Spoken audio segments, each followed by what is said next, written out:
Sponsored by Strategic Wealth Designers. President-elect Biden proposes raising the minimum wage to $15 as part of his economic stimulus plan. Rob Lessio joins us to break down the topic. Okay, so Rob, where does the minimum wage stand right now? Some states, a lot of them have already a higher minimum wage than some states, $15 that's being proposed, right?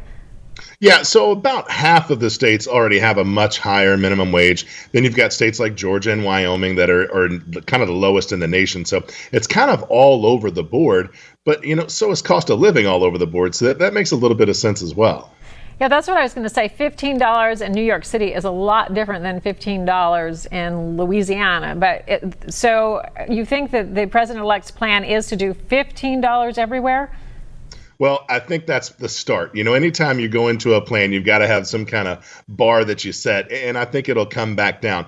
15 cents or $15 an hour just isn't a realistic number. You know what I mean? Like you just said, $15 in New York goes way further than even $15 here in Cincinnati. So it's a matter of I really think you got to let the states kind of do it on a local setting. Of course, it does need to go up.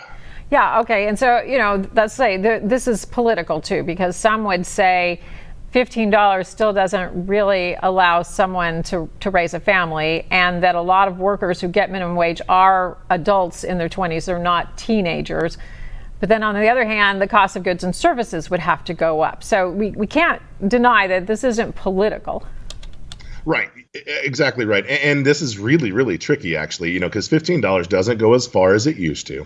But the problem is, let's say it does go to $15. What if tax rates go up? Then it doesn't really benefit anybody but the government. And it's going to actually really, really hurt the local mom and pop type establishments. The large chains, they're going to be able to just kind of go into a digital model and allow for self-checkouts and different things like that that'll allow them to lower the amount of people they have working for them. All right. Well, this is definitely going to be one of those debates. We're going to be doing lots and lots of stories as this is debated in Congress, because it is a hot button issue. But thanks for joining us. To learn more about this and other business-related news, go to local12.com/community.